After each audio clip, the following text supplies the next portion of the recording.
At dinner, my dad didn't ask. He announced it like a verdict already decided. "Your sister is moving into your place," he said, tapping his fork against the plate. "She needs space. And you owe family." The table went quiet for half a second. Then my sister Lily smirked at me, slow and satisfied. "Try not to touch my stuff," she added, like it was already settled. Everyone waited for my reaction. For the argument. For me to finally push back. Instead, I just smiled. I nodded. I took a sip of water. I said nothing. Because what they didn't know, what no one at that table could possibly imagine, was that I didn't live in that apartment anymore. I'd moved out last week. Quietly. Legally. I'd terminated the lease in my name and handed in the keys without telling a soul. So, while they were planning how my life would make room for hers, I was already gone. And dinner was just the beginning. I didn't always realize when it started, this quiet expectation that my life was meant to bend around everyone else's.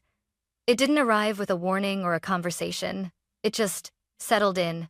Like furniture, no one remembers buying but somehow always belongs there. In my family, I was the reliable one. Not the favorite. Not the fragile one. The dependable one. Growing up, that label sounded almost flattering. My dad used it like praise. "Harper's got it handled," he'd say. "Harper doesn't need help," my mom would add, already turning back to Lily. And Lily, my younger sister, learned early that this meant freedom. Freedom to quit jobs she didn't like. Freedom to drift. Freedom to fall apart, knowing someone else would catch the pieces. That someone was usually me. When Lily dropped out of her first apartment because her roommate was toxic, she stayed on my couch for what was supposed to be 2 weeks. It turned into 3 months. When she forgot to pay her credit card bill, my phone rang before the bank's. When she needed just a little time to figure things out, my space became the answer. No one ever asked if I was okay with it. They told me. "You're single," my dad would say. "You have room," my mom would add. "And you're good at this," Lily would finish, smiling like it was a compliment. Good at what? Making myself smaller? I worked hard for my apartment. I paid the deposit on my own. I signed the lease alone. I built that quiet life piece by piece, late nights, early mornings, skipped vacations. That place wasn't just a roof. It was the first thing that felt like mine. But in my family's eyes, it was always temporary, borrowable, available. I didn't complain, not out loud. Complaining in my family was treated like betrayal. Silence, on the other hand, was rewarded. Silence kept the peace. Silence made me mature. So I stayed silent. Until the night I stopped sleeping. Lily had been staying over for a few days again. She left dirty dishes in the sink and clothes on the floor. She invited friends I didn't know. One of them helped themselves to my food without asking. When I mentioned it, Lily laughed. "Relax, Harper. You're so intense." That night, I lay awake staring at the ceiling, listening to someone else move through my space like it belonged to them. And for the first time, a thought cut through the noise, sharp and undeniable. This isn't generosity anymore. This is erasure. The next morning, I called my landlord. 2 weeks later, I signed papers. A smaller place, cheaper, quieter. On the other side of the city, the lease was clean, final, in my name and ending. I didn't tell my family, not because I was being sneaky, but because I knew if I did, they'd stop me. They'd tell me I was overreacting. They'd tell me Lily needed me. They'd tell me family comes first. What they really meant was, you come last. So when my dad cleared his throat at dinner and announced Lily was moving into my place, I didn't interrupt. I didn't argue. I didn't explain. I just smiled. Because for the first time in my life, I wasn't the backup plan anymore, and they had no idea what was coming next. Dinner at my parents' house always followed the same script. The same long wooden table. The same chairs that creaked when you leaned back too far. The same sense that nothing said there ever truly belonged to the person saying it.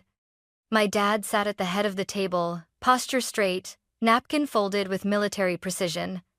My mom moved between the kitchen and the dining room, pretending she wasn't listening while missing nothing. And Lily sat across from me, scrolling on her phone, already bored already, certain this night wasn't about her having to give anything up. I'd barely taken 3 bites when my dad cleared his throat. That sound alone made my stomach tighten. It was the sound he made before announcements. before decisions that had apparently already passed every internal vote except mine. "All right," he said, tapping his fork against his plate once. "We need to talk about something." My mom froze in the doorway. Lily looked up, suddenly interested. I didn't move.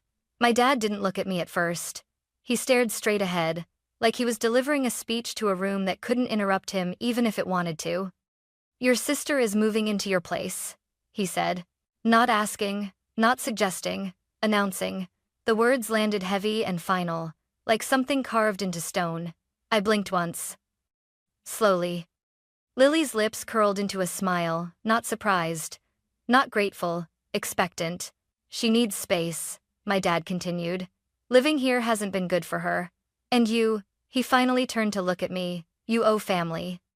There it was. The sentence that always ended discussions before they began. You owe family. As if love were a debt. As if my life were collateral. For a moment, no one spoke. Even the hum of the refrigerator felt loud. Then Lily leaned back in her chair, crossed her arms, and glanced around the table like she was already picturing her new room. "Try not to touch my stuff," she said lightly. "I hate when people move my things." She didn't even look at me when she said it. My mom sighed, the way she did when she wanted peace more than fairness. "It's only temporary," she added quickly, "until Lily gets back on her feet." Temporary. The most permanent word in my family's vocabulary. I felt every pair of eyes shift toward me, waiting. For resistance, for questions, for the familiar argument where I'd explain why it was inconvenient and they'd explain why that didn't matter. I thought of the nights I'd worked late to afford that apartment. The weekends I'd spent unpacking boxes alone. The quiet mornings I'd earned. And I thought of the papers sitting safely in a folder in my bag. I picked up my glass of water and took a slow sip. "Okay," I said. Just that. "Okay." Lily's smile widened. My mom's shoulders relaxed. My dad nodded once, satisfied. "Good," he said. "I knew you'd understand." Understand. As if I'd been given a choice. They moved on immediately, talking about logistics like I wasn't even there. "She'll need the spare room," my mom said. "I'll bring my desk," Lily added. "You can rearrange things," my dad told me. "Make it work. Make it work." Another phrase that always meant "you'll figure it out." I didn't interrupt. I didn't remind them that the apartment was small, that I worked from home, that Lily had never respected boundaries in her life. Instead, I nodded at the right moments. I smiled when expected. Inside, something strange happened. I felt calm. Not numb, not resigned. Calm. Because for the first time, the weight of their expectations wasn't pressing down on me anymore. They were making plans for a space that no longer existed in the way they imagined. They were dividing up rooms that were already empty. Dinner ended the way it always did. My mom wrapped leftovers. My dad gave me a quick nod like I'd passed some invisible test. Lily grabbed her coat and said, "I'll text you about move-in day." "Sure," I replied. Outside, the air was cold and sharp. I sat in my car for a moment before starting the engine, hands resting on the steering wheel, breathing in the quiet. My phone buzzed almost immediately. "Lily, I'll probably come by this weekend to drop some stuff off." I stared at the screen. Then I locked my phone and set it face down. They thought the hard part was over. They thought compliance meant control. They thought silence meant surrender. As I drove away, I couldn't help but smile again, not for them this time, but for myself. They had no idea that the place they were planning to take over was already gone, and when they finally realized it, they wouldn't be able to talk their way out of it. Not this time. I didn't go home that night. Not to that apartment anyway. I drove past the familiar turn out of habit, my blinker clicking once before I corrected it, redirecting myself across the city. The streets grew quieter the farther I went, the traffic thinning, the buildings shrinking. By the time I pulled into the small parking lot behind my new place, my shoulders had finally dropped from somewhere near my ears. This place wasn't impressive. One bedroom, thin walls, a tiny courtyard that caught the late afternoon sun if you timed it right. But it was clean, quiet, mine. I unlocked the door and stepped inside, letting it close behind me with a soft click that felt strangely ceremonial. No one else's shoes by the door, no unfamiliar voices drifting from the living room. Just silence. And for the first time in weeks, it didn't feel lonely. It felt earned. The folder sat on my kitchen counter where I'd left it that morning. Inside were copies of everything: the termination notice, the signed release, the final walkthrough checklist, dates, signatures, stamps, proof. I hadn't trusted myself to rely on memory alone. My family was good at rewriting reality when it suited them. I poured a glass of wine and sat at the small table by the window, flipping through the pages slowly. A week ago, I'd handed in the keys to my old apartment without ceremony. No tears. No dramatic goodbye. Just a handshake from the property manager and a polite, "You're all set." I remembered how light I'd felt walking out of that building. How the air had seemed clearer than usual. That decision hadn't come from anger. It came from exhaustion. The night before I gave notice, Lily had been sprawled on my couch, scrolling through her phone while I tried to finish a work call in the bedroom. She'd laughed loudly at something on her screen, ignoring my text asking her to keep it down. Later, she invited someone over without telling me. They'd helped themselves to my food like it was communal property. When I finally spoke up, Lily rolled her eyes. "God, Harper, you're so controlling. It's not that deep." But it was that deep. It was years deep. That was the moment I realized something painful and clarifying. No matter how much I gave, it would never be enough. There would always be another favor, another sacrifice, another reason why my boundaries were inconvenient. So I stopped explaining. I stopped warning. I made a decision. Now, sitting in my new kitchen, my phone buzzed again. Another message from Lily. "Lily, Dad says you're cool with me moving in next week. I'll need the bigger room." I didn't respond. A few minutes later, another notification. "Mom, thank you for being understanding tonight. It means a lot to your father." I exhaled slowly and set the phone down. They all thought the same thing, that my silence meant consent, that okay meant agreement, that smiling meant surrender. They didn't know that the apartment they were planning around no longer belonged to me. That the lease in my name, the one they assumed gave them access by default, had already been dissolved.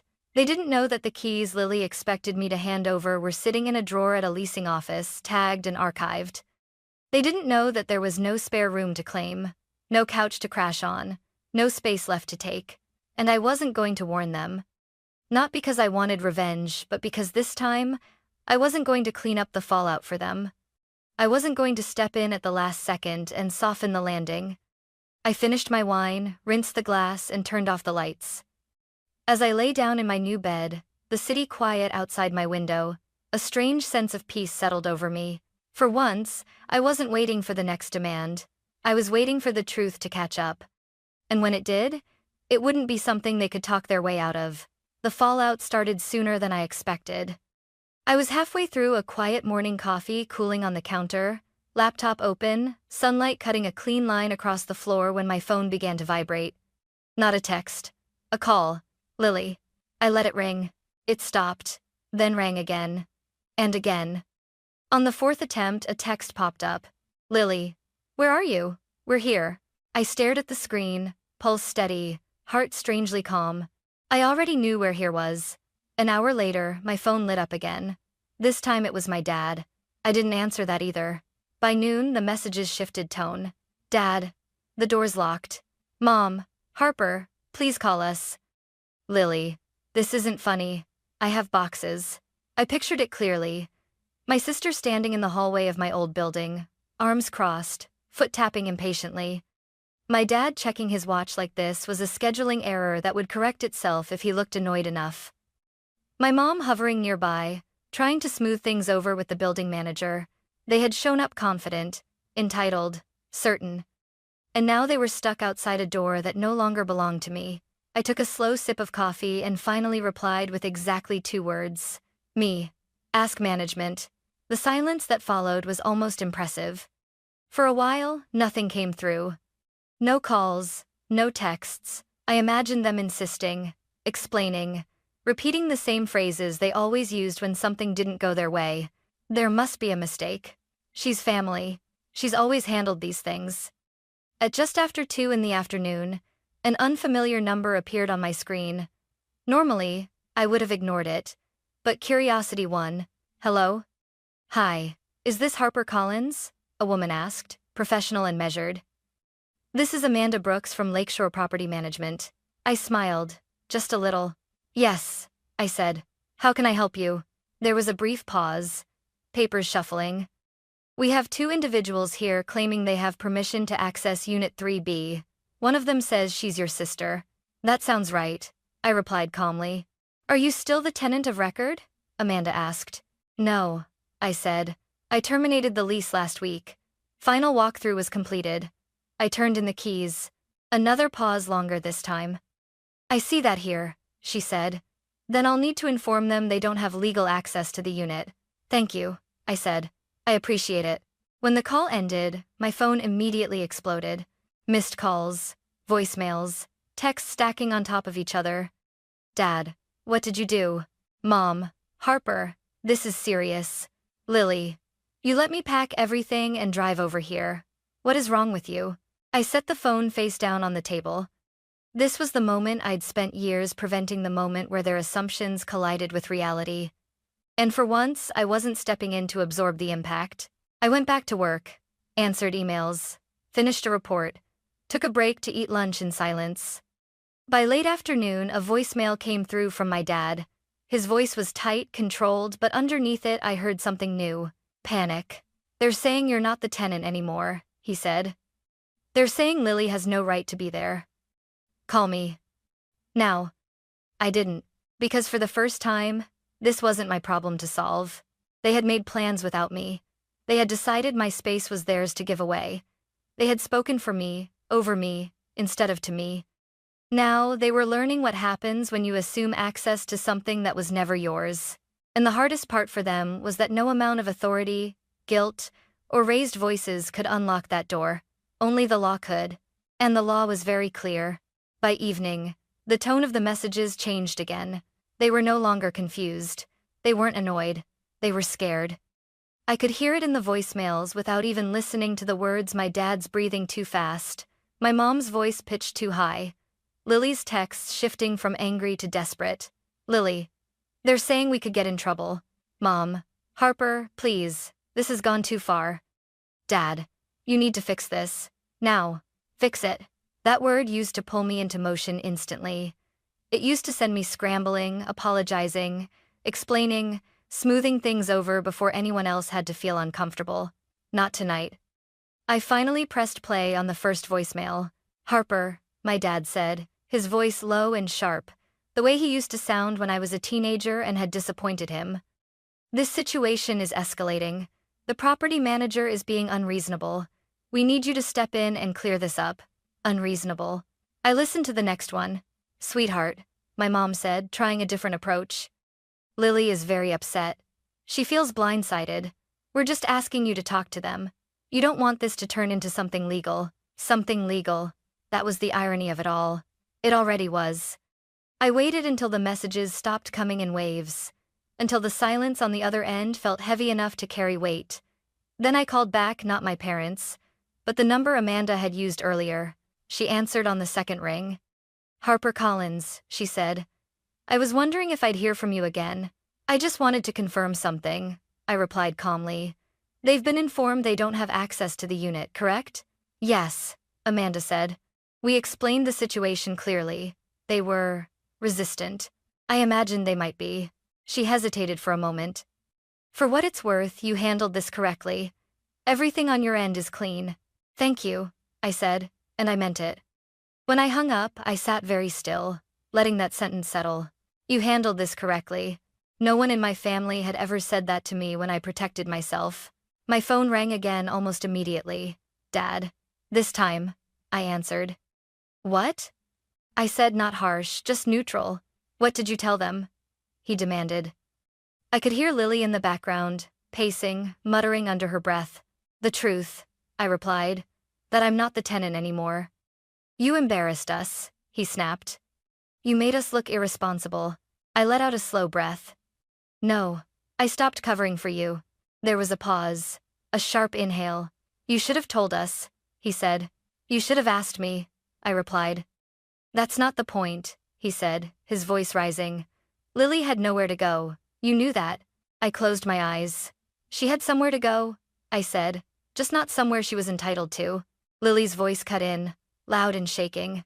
I can't believe you did this to me. I opened my eyes. I didn't do anything to you, I said evenly. I made a decision about my own life.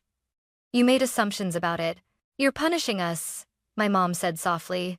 No, I answered. I'm opting out. The line went quiet. And in that silence, something shifted. For the first time, my dad didn't have an order ready. My mom didn't have a compromise. Lily didn't have a joke or a complaint that could smooth things over. Because none of those things worked when faced with contracts, signatures, and laws that didn't care about family hierarchy. This isn't over, my dad said finally. I know, I said, but it won't be handled the way it used to be. I ended the call before he could respond. My hands were shaking not from fear but from release. Years of swallowed words had finally found air, and now that they were out, I realized how heavy they'd been. That night, as I turned off the lights and crawled into bed, I thought about how power works in families like mine. It only exists as long as someone agrees to carry it. And for the first time in my life, I had set it down. Whatever came next, anger, distance, confrontation. I knew one thing for certain. They could no longer force their way into my life. Not emotionally, not physically, and definitely not legally. The door they'd tried to open wasn't just locked. It no longer belonged to them at all. They didn't wait long.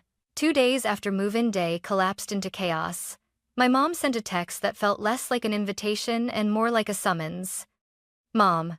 Family dinner. Sunday night. We need to talk.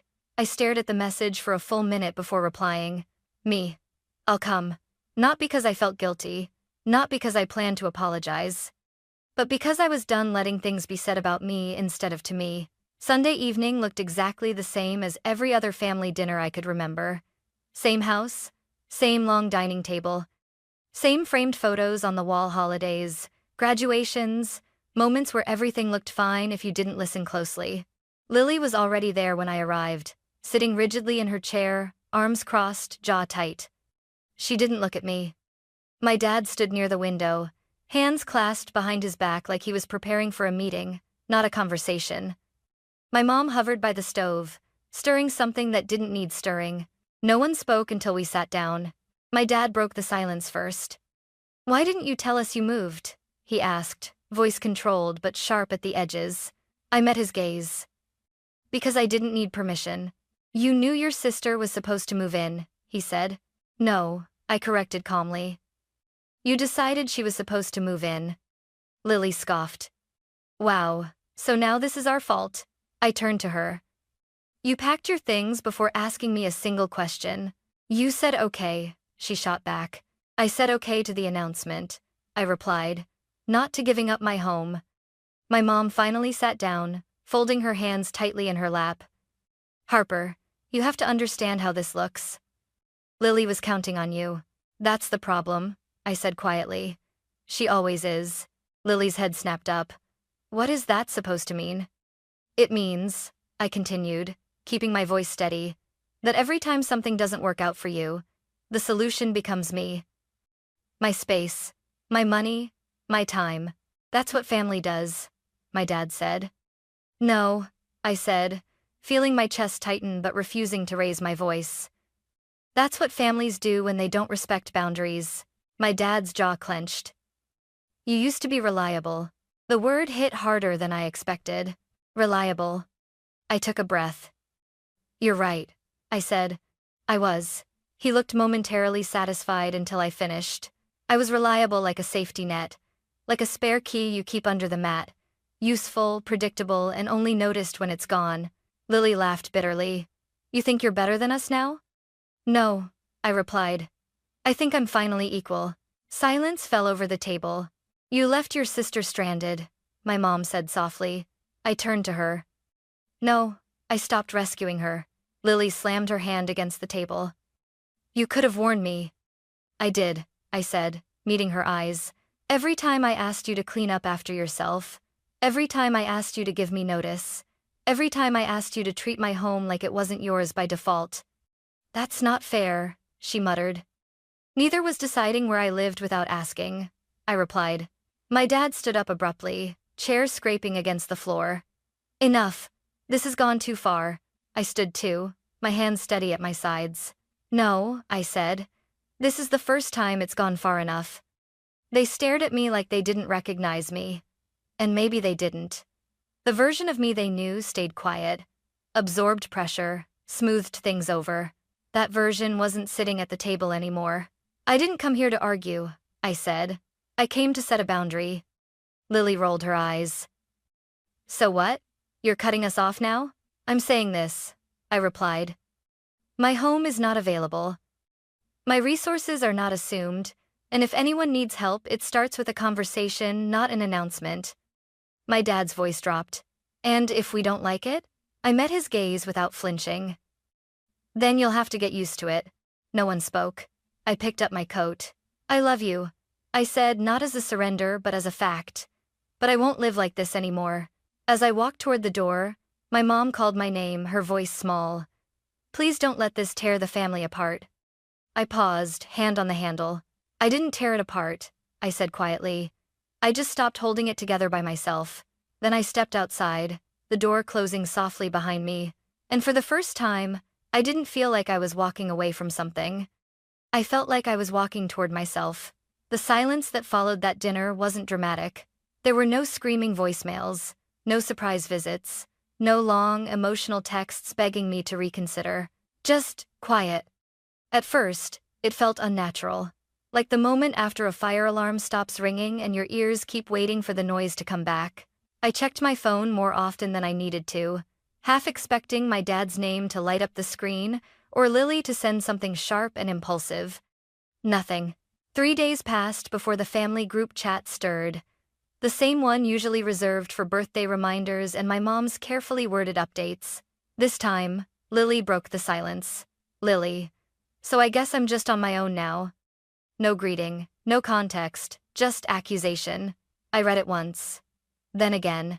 And for the first time, I didn't feel the familiar tug, the urge to jump in, explain, reassure, offer something. I didn't reply. A few minutes later, my mom typed, Mom, let's keep this private. We can talk later. Lily wasn't having it. Lily, why?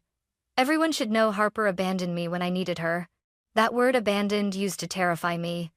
It used to make me question myself, replay every decision, wonder if I'd crossed some invisible line. This time, it just sat there on the screen, empty. Before I could even decide whether to respond, someone else did. Aunt Karen. Lily, you weren't abandoned. You assumed something that wasn't offered. I blinked. Another message followed, this one from my cousin Megan. Megan. Harper doesn't owe anyone her home. That was never fair. The chat went quiet again. I set my phone down and let out a breath I didn't realize I'd been holding. That night, an envelope appeared under my door. No stamp, no return address, just my name, written in my dad's handwriting. Inside was a letter. 2 pages, single-spaced, every line heavy with disappointment.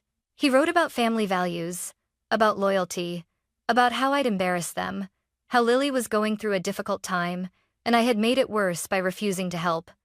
Near the end, there it was, the sentence designed to sting the most. You're better than this.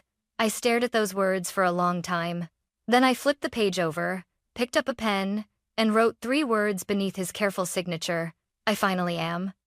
I folded the letter, slid it back into the envelope, and dropped it into my bag the next morning. On my way to work, I passed my parents' street without slowing down and left it in their mailbox like a quiet, deliberate punctuation mark.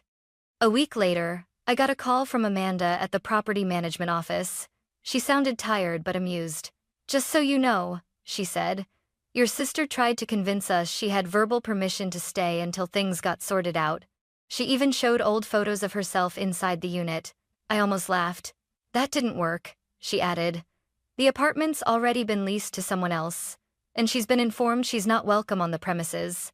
Thank you for letting me know, I said. When I hung up, I sat back in my chair and stared at the ceiling. For the first time, consequences were landing exactly where they belonged. Not on me. And that was the strangest, most liberating feeling of all. It's been 6 months since that dinner. I haven't spoken to Lily. Not once.